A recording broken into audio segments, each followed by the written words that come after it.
अस्सलाम वालेकुम व्यूअर्स, उम्मीद करती हूँ आप सब खैर वाफियत से होंगे। व्यूअर्स, आज की वीडियो देखने से पहले मेरे चैनल को सब्सक्राइब कर दें और अगर वीडियो पसंद आए तो लाइक और कमेंट भी कीजिएगा और बेल आइकन प्रेस कर दें ताकि मेरी हर नई वीडियो का नोटिफिकेशन आपको टाइम से मिलता रहे। तो आज की स्टोरी हम स्टार्ट करते हैं। ये जिनकी स्टोरी है ये बताते हैं कि हम 3 बहन भाई थे और हमारे घर में कभी ऐसा कोई मसला नहीं हुआ था। अल्हम्दुलिल्लाह हम अपने घर में बिल्कुल सुकून से रहते थे और कोई परेशानी नहीं थी। कहते हैं कि सर्दियों की रात में एक दिन अचानक ऐसा हुआ कि घर की कुर्सियाँ सारी जल गई और हैरत अंगेज़ बात ये थी कि कुर्सियाँ जली और पास कोच और सोफ़े पड़े थे, किसी भी चीज़ को कोई फ़र्क नहीं पड़ा। अगर आग लगी तो किसी भी दूसरी चीज़ को इफ़ेक्ट नहीं किया और सिर्फ कुर्सियाँ ही कैसे जल सकती थी। हम सब बहुत परेशान हुए। मामा ने भी मुझसे पूछा कि ये कैसे हुआ, तो मैंने बताया कि मुझे नहीं पता, मैं तो आपसे भी पहले सो गया था। हम सब की आदत है, हम 11 बजे तक सो जाया करते थे। सर्दियों की रातों में हम सब अपने अपने कमरों में हीटर्स लगा के सोते थे और हमने अपने बस दिल को तसल्ली देने के लिए ये कह दिया कि शायद हीटर की कोई चिंगारी उठी हो या ऐसा कोई मसला हुआ हो, उसी की वजह से हुआ होगा। लेकिन दिल में सबके खौफ पैदा हो गया क्योंकि सब जानते थे कि हीटर हम 1-2 घंटे बाद बंद कर देते थे जब रूम गर्म हो जाता था। अब ये वजह समझ नहीं आई, लेकिन हमने इस बात को नज़रअंदाज किया। कुछ ही दिन बाद छोटी सिस्टर मेरे कमरे में भागती हुई आई और उसने मुझे जगाया। मैंने टाइम देखा तो 2 बज रहे थे। उसने मुझे कहा कि जल्दी आओ, मामा बुला रही हैं।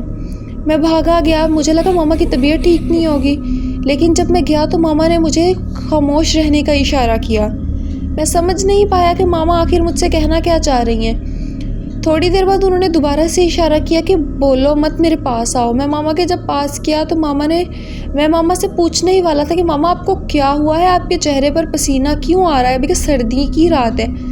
लेकिन मामा ने फिर से मुझे खामोश रहने का इशारा कर दिया और इशारों की मदद से समझाया कि ऊपर आवाज़ सुनो।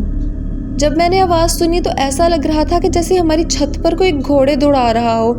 किसी चीज़ के दौड़ने की आवाज़ें आ रही थी, किसी जानवर के जो 4 पाँव पर चल रहा हो। और ये आवाज़ इतनी थी कि मैं इसे आराम से सुन सकता था। लेकिन हैरत की बात यह थी कि मुझे मेरे कमरे में ये आवाज़ सुनाई नहीं दी। मैंने सोचा कि शायद मैं सोया हुआ था, काफ़ी गहरी नींद में था, इसलिए मुझे सुनाई नहीं दी। मुसलसल 10 मिनट तक हमने वो आवाज़ सुनी और उसके बाद हमें ऐसे लगा जैसे कोई हमारी सीढ़ियों पर चढ़ रहा हो।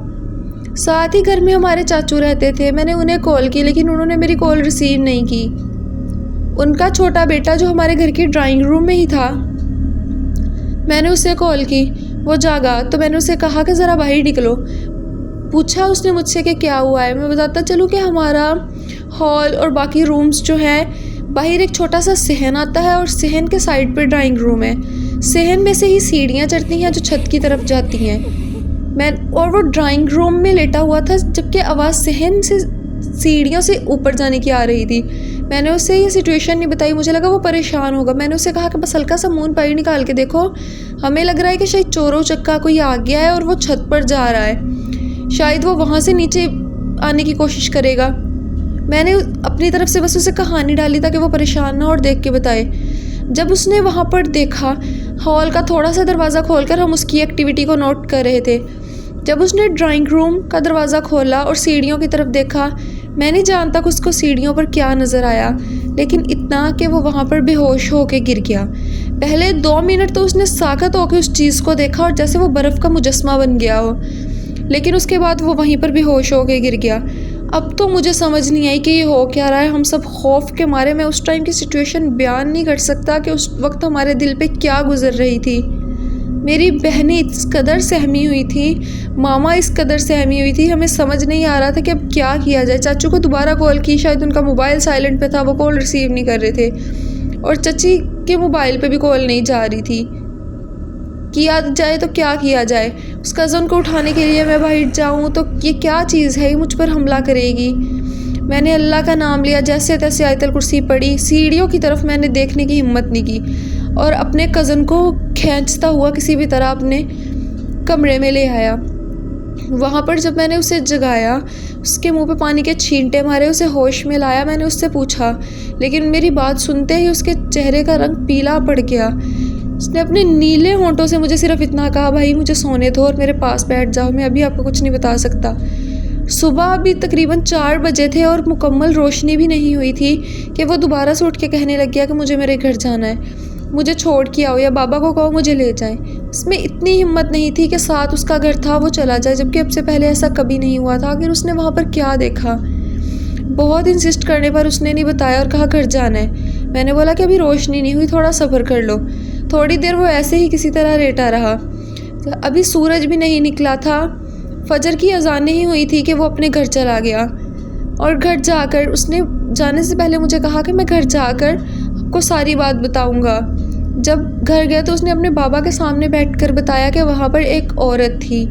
عورت وہ ایسی تھی کہ اس کا قد عام انسانوں کے جتنا بالکل نہیں تھا اور اس کے چہرے پر کوئی چیز موجود نہیں تھی، نہ آنکھیں، نہ ناک، نہ کوئی اور چیز، اور اس کا چہرہ بالکل سیاہ تھا، اور اس نے جو کپڑے پہن رکھے تھے وہ بھی بہت عجیب و غریب تھے۔ میں اندھیرے کی وجہ سے پراپر دیکھ نہیں سکا، لیکن جتنا مجھے نظر آیا اس میں ہی میری روح کانپ گئی۔ وہ 4 ٹانگوں پر چل رہا تھا اور 4 ٹانگوں پر چل کے وہ اوپر جا رہی تھی۔ میں نے 2 منٹ تک جب اسے دیکھا تو اس چیز نے مسلسل میری طرف پیچھے مڑ کے دیکھا، جبکہ پہلے اس کا دھیان چھت کی طرف تھا، وہ چھت کی طرف جا رہی تھی، وہ کرال کرتی رینگتی ہوئی چھت پر جا رہی تھی۔ اس نے جب پیچھے مڑ کے میری طرف دیکھا تو میں برداشت نہیں کر پایا، میں وہاں پر بے ہوش ہو گیا۔ اب ہم سب پریشان، ڈرے ہوئے کہ کیا کیا جائے۔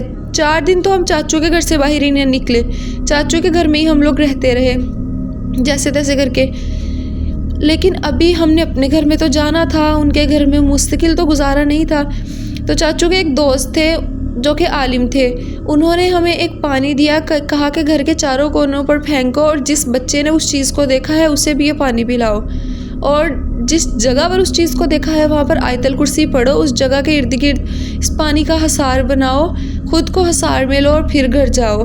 ہم نے ایسا ہی سب کچھ کیا، اور الحمدللہ اس سب کے بعد ہمارے گھر میں کبھی ایسا دوسرا واقعہ دوبارہ نہیں ہوا۔ لیکن ہم آج بھی سمجھ نہیں پائے کہ ہم اس گھر میں بچپن سے رہ رہے ہیں، کبھی کوئی مسئلہ نہیں ہوا، ہماری پیدائش، بابا ماما کی شادی، ہر چیز وہیں پر ہوئی۔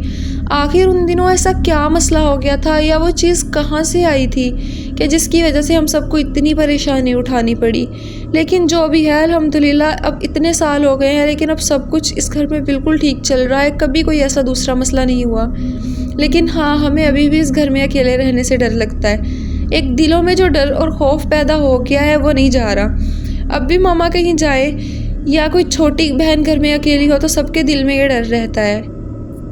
لیکن پھر بھی میں یہی کہوں گی کہ اب گھر کے حالات پہلے سے بہت بہتر ہیں، وہ واقعہ دوبارہ کبھی نہیں ہوا، بس یہ دلوں کا ڈر ہے، یہ تو مشکل سے ہی جائے گا۔